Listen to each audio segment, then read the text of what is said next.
accept my Hare Krishna Kiran Prabhuji Dandat Pranam. Please accept my humble obeisances. All Guru Shishla Prabhupada and Guru Maharaj. Please, Prabhuji, you can start. Sorry. Okay. Thank you, Mataji, for giving this opportunity. Hare Krishna devotees, please accept my humble obeisances to all the devotees who joined today's Zoom meeting. Thank you, Sundaranand Prabhuji, for giving this opportunity and facilitating Bhagavatam reading every morning. All glories to Srila Prabhupada and Sri Krishna. Let me start with quick prayers. Om Namo Bhagavate Vasudevaya. Om Namo Bhagavate Vasudevaya. Om Namo Bhagavate Vasudevaya. Narayanam Namaskritya Naram Chaiva Narottamam. Devim Saraswatim Vyasam Tato Jayamudaraye. Nashtaprayeshu Abhadreshu Nityam Bhagavata Sevaya. Bhagavate Uttama Sloke Bhaktir Bhavati Naishtikim. Jai Sri Krishna Chaitanya Prabhu Nityananda Sri Advaita Gadadhara Sri Vasadi Gaura Bhakta Vrinda. Hare Krishna, Krishna Krishna, Hare Hare, Hare Rama, Rama Rama, Hare Hare, Hare Krishna, Krishna Krishna, Hare Hare, Hare Rama, Rama Rama, Hare Hare, Hare Krishna, Krishna Krishna, Hare Hare, Hare Rama, Rama Rama, Hare Hare. Today we are reading from Canto 10, the Samam Bonam, the chapter 14, Brahma's prayers to Lord Krishna from Sloka 37 to 48. So, Sloka 37. My dear master, although you have nothing to do with the material existence, you come to this earth and imitate material life just to expand the varieties of ecstatic enjoyment for your surrendered devotees. Sloka 38. They are people who say, I know everything about Krishna. Let them think that way. As far as I am concerned, I do not wish to speak very much about this matter. Oh my Lord, let me say this much. As far as your appearances are concerned, they are all beyond the reach of my mind, body, and words. Sloka 39. My dear Krishna, I now humbly request permission to leave. Actually, you are the knower and seer of all things. Indeed, you are the Lord of all the universes, and yet I offer this one universe unto you. Sloka 40. My dear Sri Krishna, you bestow happiness upon the lotus-like Vrishni dynasty and expand the great oceans consisting of the earth, the demigods, the brahmanas, and the cows. You dispel the dense darkness of irreligion and oppose the demons who have appeared on this earth.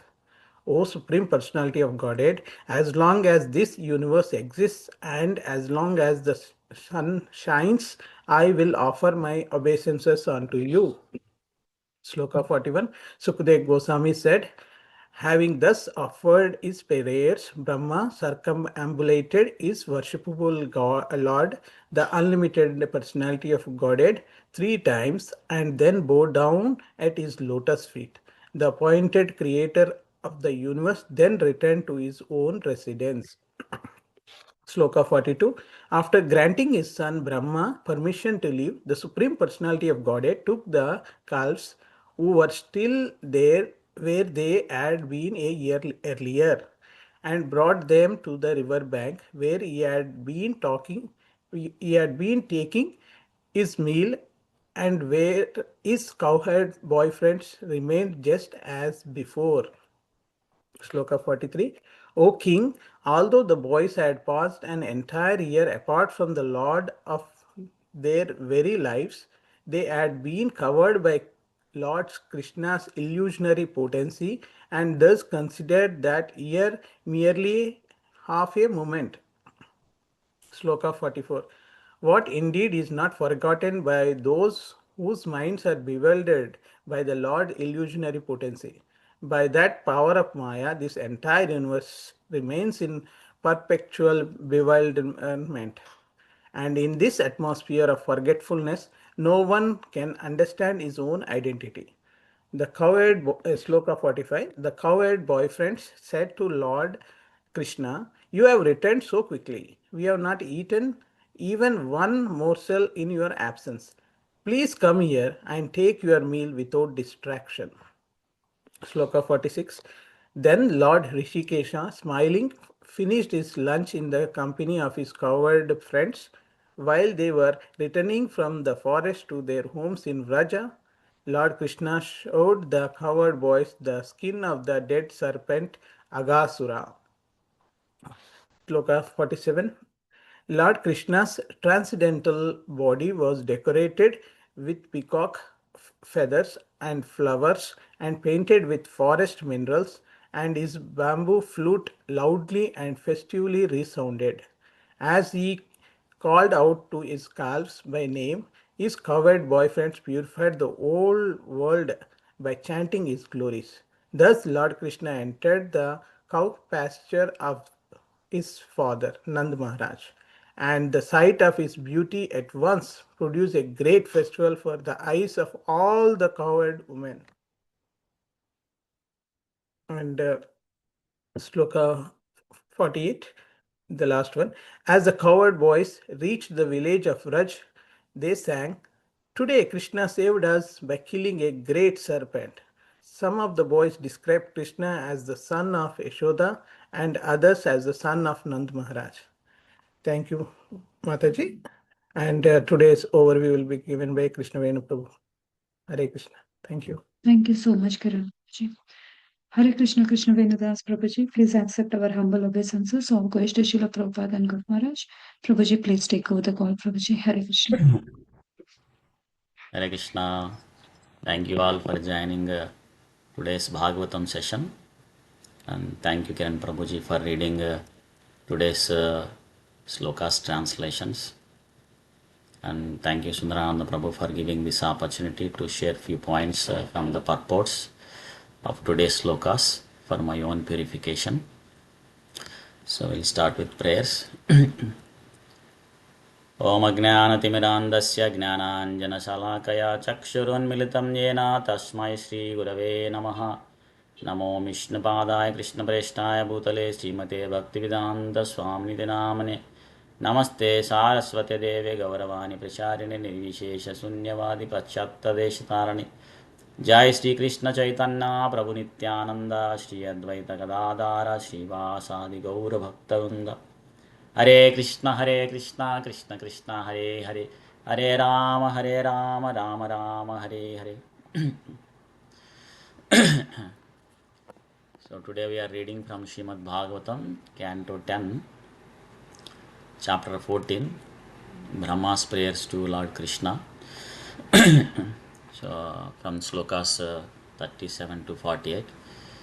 So just to give a background, we are in the section of these beautiful, wonderful Lord Brahma's prayers.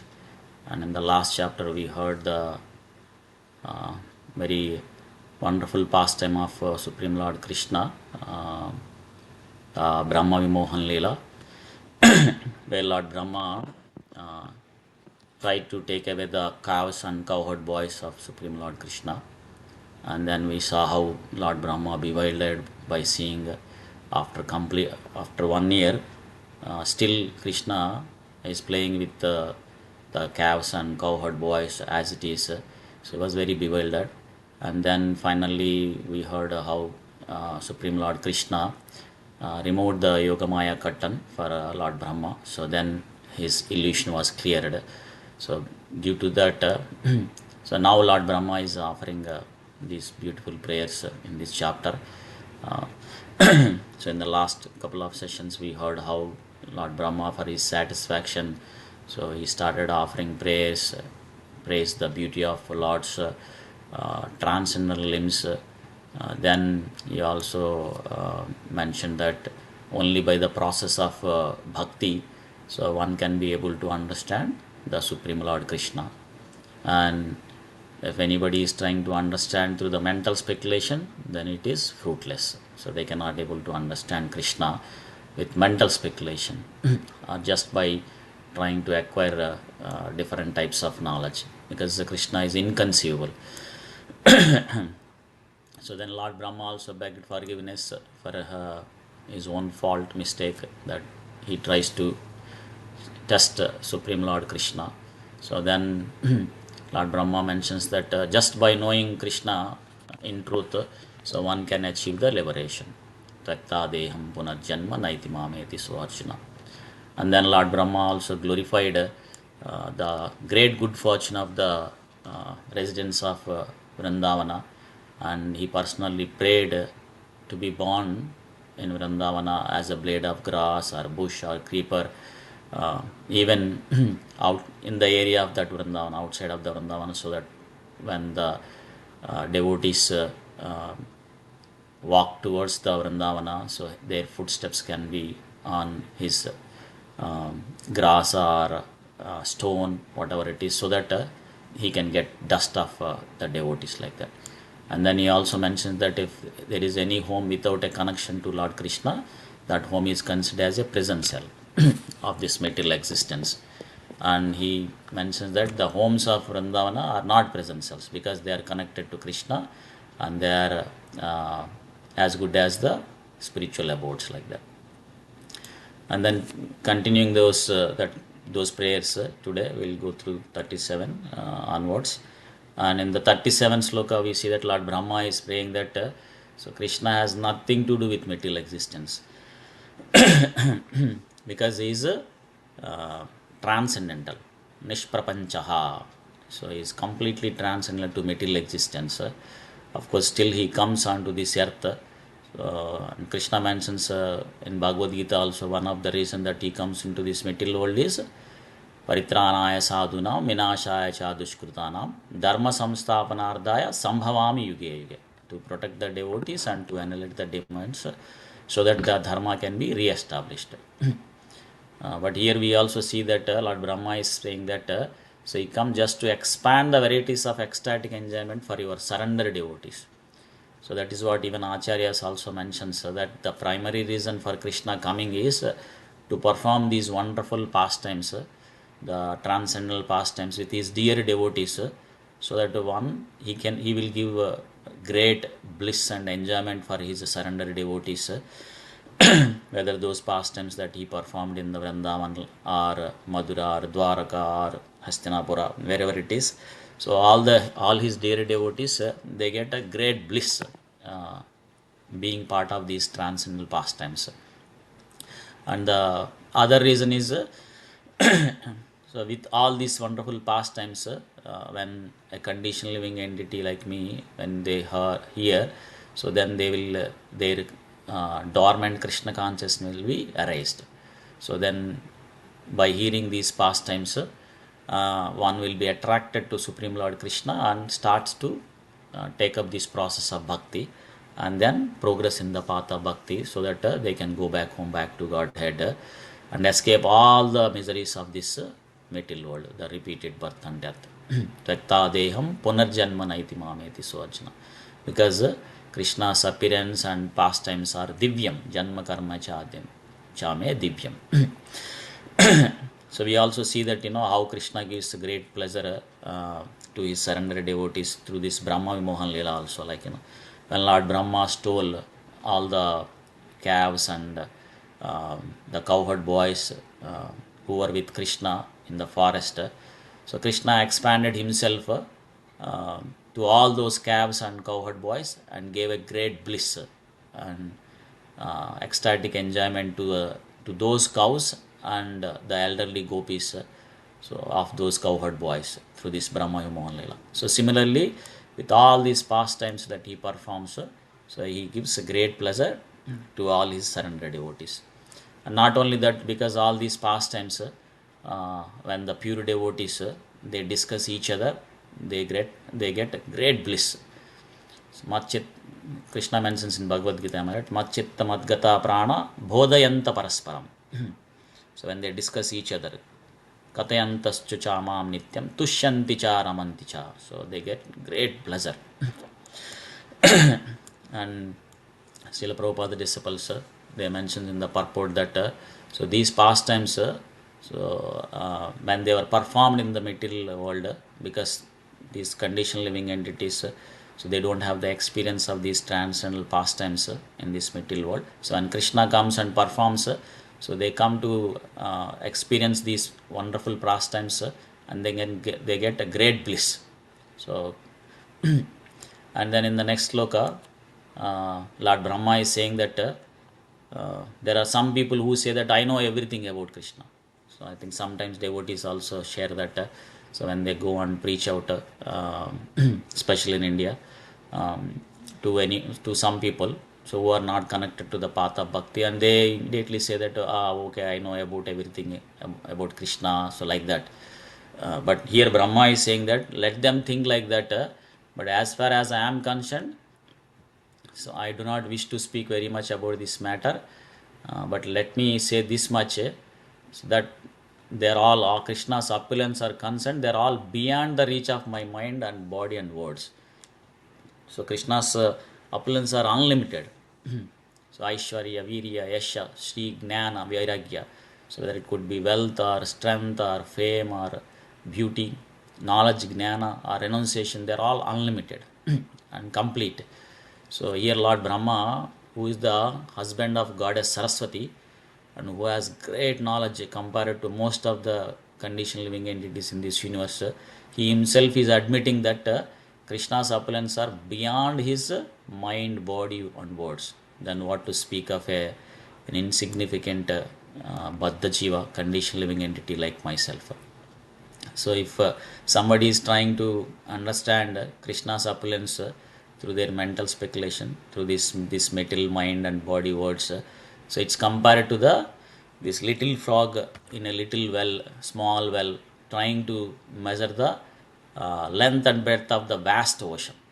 So it will try to measure like this much, this much, this much, and unable to find out, so it will die. So similarly, so a conditioned living entities in this material world who are very insignificant, so they cannot reach Krishna's opulence understanding through their material mind, body, words. That's why Prabhupada in many purports, so he stresses that instead of understanding Krishna's opulence with our tiny brain, it's better simply surrender it to him, because it's not possible just reading Vedas or understanding, acquiring the knowledge by reading different types of scriptures. Because Vedeshu Durlabham, Adurlabham Atma Bhakta. So when we surrender to Krishna and practice this path of bhakti, so then only Krishna will reveal himself to the extent that the devotee should know.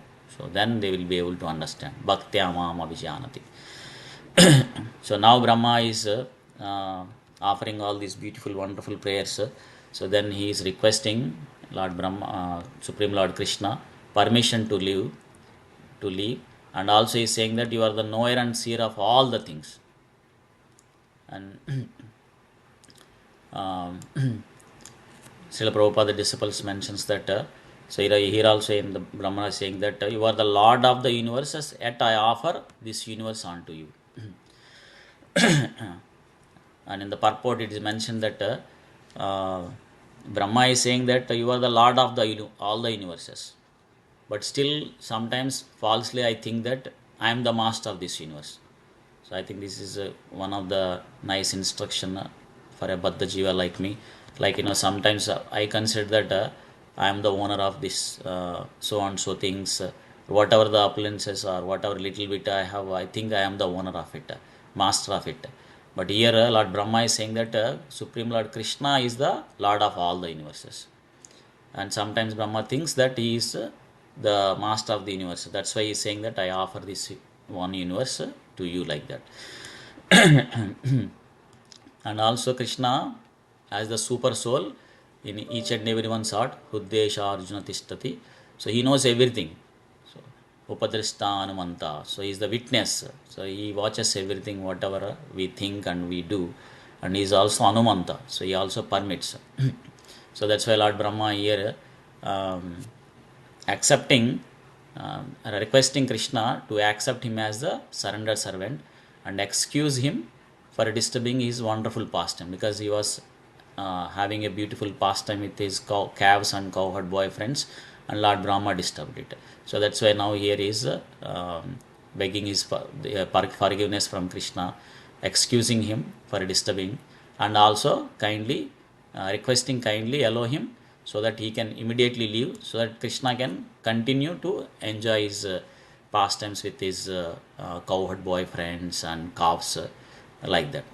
Because the Brahma, seeing the intense love of the residents of the Vrindavana that they had for Lord Krishna, so he felt that he is unqualified to remain there. Then what to speak, a Mahajana, great devotee, Lord Brahma himself is, of course, is very humble. So he is himself is feeling that he is unqualified to remain in Vrindavana. Then what to speak of an insignificant personality like me. So though he was not very eager to give up the Lord's association, because who will give up the Lord's association? Especially the pure devotees, they always want to be in the association of the Lord. But he felt that it is better to return back to Brahmaloka and perform his personal devotion service, because he has some personal service that he has to do it. So this is one of the thing. So time to time, a practicing devotee may fall victim of different type of anarthas like lust, anger, greed, or whatever it is. But one should not be discouraged and stop practicing Krishna conscious. Instead, one should be very cautious and perform their Krishna conscious activities very attentively in the future. So because as we are trying to be a devotees, we are practicing devotees, so it is possible that we may be attacked by some anarthas time to time, but we have to check ourselves time to time and improve ourselves, like we see in the case of Vishwamitra Muniyama, right? So he was performing the meditation, and initially was attacked by lust in the form of Manaka. Then when Ramba came to seduce him, so he became angry, he became very angry, so he was attacked by the anger, like that. So though we are attacked by these anarthas time to time, but uh, checking those things and performing our sadhana with determination and strong in the future, and then overcome all these anarthas, like that. So instead of discouraged and stop practicing Krishna consciousness.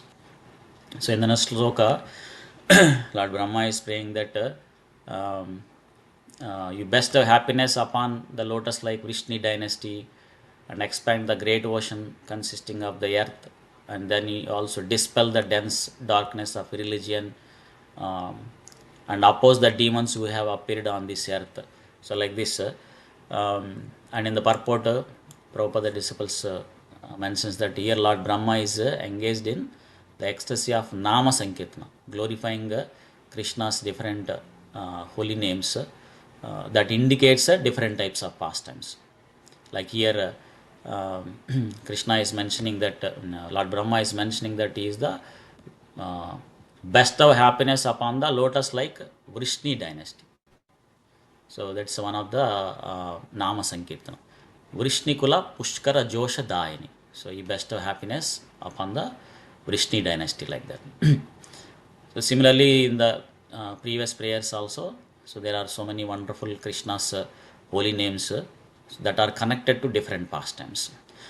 And Mahaprabhu mentions that so when we chant these holy names, because these holy names are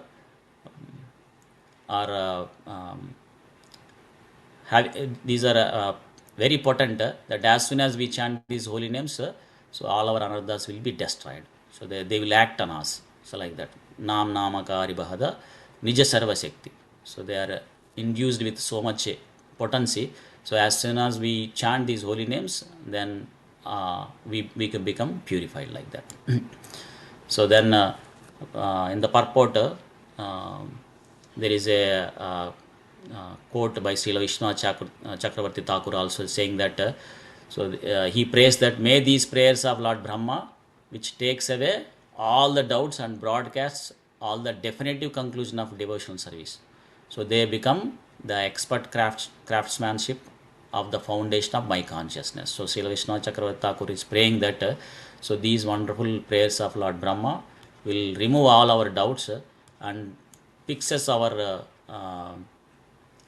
determination and consciousness in the devotional service, so that our consciousness will be progress towards the path of bhakti, like that. So in the next sloka, Sukadeva Goswami is saying that having thus offered his prayers, Brahma circumambulated his worshipable Lord 3 times and bowed down, and then he returned to his own residence. And Prabhupada's disciples, they refer to the Krishna book, what Srila Prabhupada mentions in the purport, saying that after Lord Brahma prayed that he will take birth, he prays to take birth as a blade of grass in Vrindavana. So Supreme Lord Krishna is silent in his response to Brahma prayers, indicating that so Brahma should return to his own abode and continue to perform his service that is given him. So, so here Supreme Lord Krishna indicating that Brahma first should focus on his personal devotion service, what he has given. So instead of coming to Vrindavana and getting the mercy of the inhabitants there. So stressing in this purport that it is an instruction for all of us also. A devotee should always be attentive to execute whatever the personal devotional service that is given, more than trying to be in the living in the holy dham, like that. So we see in the life of Srila Prabhupada also, he can stay in Vrindavana and practice Krishna consciousness and perfect his life. Of course, he is coming from spiritual world, so he goes back home, back to Godhead after he departed from this earthly planet. But following the instruction of his Guru Maharaj, so he traveled in a cargo ship all the way from India to US at an advanced age to preach, because that was the personal instruction that was given to Srila Prabhupada by his Guru Maharaj, Srila Bhakti Siddhanta Saraswati Thakur. So stressing the same thing here, so Krishna is telling that one should perform whatever the service that is given, more than living in the abode of the holy dham, like that. So even Prabhupada mentions that, am I right? The more than Vapu service, more important is Vani service. So whatever the instructions that were given by Guru or Supreme Lord Krishna, that should be our higher priority than being in the holy dham or living close to the spiritual master, like that. So that's one instruction that here Lord Krishna is showing through the example of Lord Brahma. And in the next sloka, after granting his son Lord Brahma permission to live, so Krishna took the calves who were still there where they had been a year earlier and brought them back to the river bank where he had been taking his meal and where his cowherd boyfriends remained just as before. So here in the purport also it is mentioned that so Lord Brahma so he thought that he has taken the calves and cowherd boys of Supreme Lord Krishna, but here we see that so these calves and cowherd boy friends, they were all there only, even for the entire 1 year.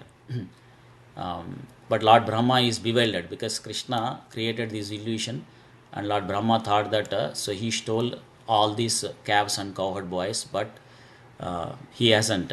So they were all there. The calves and cowherd boys were there. So now that Brahma Vimohan Laila is completed, so Krishna now removed that Yogamaya curtain. So now these calves and cowherd boys, they were there where they were there 1 year back. So from last 1 year, they were there only, like that.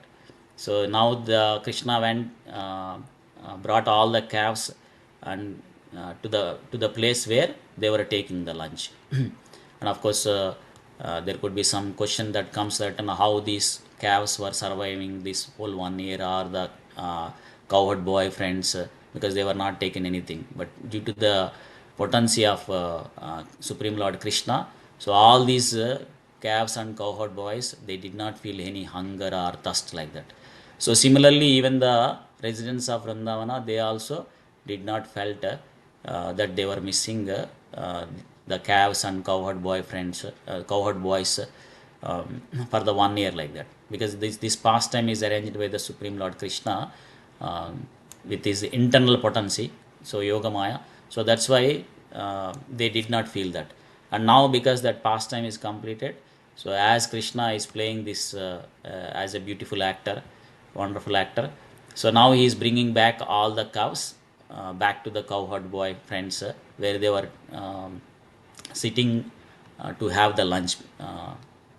And then in the next sloka, we see that although the boys had passed the entire year apart from the Lord of their very lives, so they had been covered by the Lord Krishna's illusive potency and thus considered that year merely of a moment.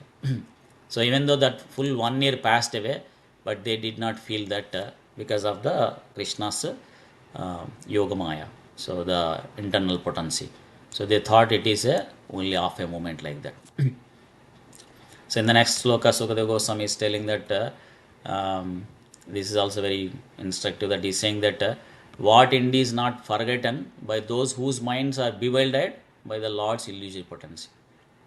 By that power of Maya, the entire universe remains the perpetual bewilderment, and they forget their own identity itself.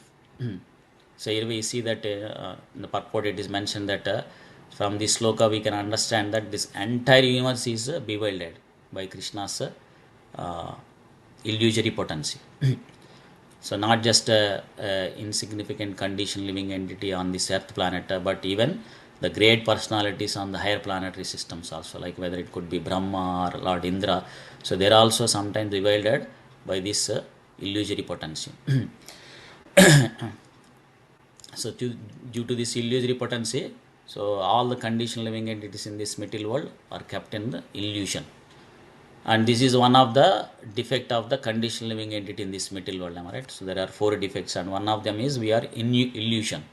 So the greatest illusion is so we think that we are this body. So we don't think that we are spirit, soul, part and parcel of Krishna. Of course, I am talking to myself. That's why most of our activities are connected to the bodily things, not related to the spiritual. Most of the conditioned living entities in this material world, so their activities are related to their body, not to the spirit soul. So that's why here Sukadeva Goswami is saying that people in this material world, their forgetfulness, one can understand his own identity. No one can understand their own identity. So they don't think that they are the spirit soul, part and parcel of Krishna, like that. So in the next sloka, now the cowherd boy friends are saying to Lord Krishna that you have returned so quickly, and we have not eaten even one morsel in your absences. Please come here and take your meal without distractions. So now the cowherd boy friends seeing Supreme Lord Krishna coming back, of course due to the Yogamaya they thought that Krishna returned very quickly, and they are very happy to see Krishna back, and then very eager to take lunch with Krishna, like that. So then Krishna smiling finished his lunch in the company of his cowherd boy friends, and then they are going back to their homes, and then while they are going, he showed the cowherd boy friends the skin of the dead serpent Agasura, because he killed Agasura before the Brahma Vimohan Leela. So now Krishna is showing to the cowherd boy friends, his cowherd boy friends, the skin of the dead serpent. And then we see the beautiful descriptions of Krishna's transcendental body, how it was decorated with peacock feathers and flowers and painted with forest minerals, and then he has a bamboo flute and playing that bamboo flute loudly, and it's like a festival kind of things. And then when Lord Krishna entered the cow pasture of his father Nanda Maharaj, so the sight of his beauty at once produced a great festival for the eyes of all the cowherd women. So this is the perfection for the eyes also, seeing the Supreme Lord Krishna's beautiful darshan, or seeing the form of the devotees, or taking darshan of the devotees, like that. So here in the purport it is mentioned that the cowherd women are the elderly gopis who were looking at Krishna's beautiful darshan, like that. And the last sloka for today, so as the cowherd boys reached the village of Raja, so they are singing. So they today Krishna saved us by killing a great serpent. So in Vrindavana, so each and every word is a song that glorifies the Supreme Lord Krishna, like that. So here also the cowherd boy friends, they are singing all the glories of Supreme Lord Krishna. And today, so here they were singing like that. They were saved by Krishna by killing the this great serpent demon Aghasura. And some of the boys described Krishna as the son of Yashoda and Nanda Maharaj, like that. This is the beautiful uh, instruction for us how to engage our tongue. So glorifying the Supreme Lord Krishna by chanting this Mahamantra that was given by Srila Prabhupada and Acharya and from the Guru Parampara. Hare Krishna, Krishna Krishna, Hare Hare, Hare Rama, Rama Rama, Hare Hare, and honoring the Krishna Mahaprasadam, like that. So I'll pause it here. Thank you all for joining. Grandhara Srimad Bhagavatam ki jai, Srila Prabhupada ki jai, Ananta Koti Vaishnava Vrinda ki jai. Hare Krishna. Thank you all. Thank you very much, Prabhuji. Hare Krishna. Hari Om, Hare Krishna. Thank you so much, Prabhuji, for very beautiful class. Thank you all devotees for joining today. Hare Krishna.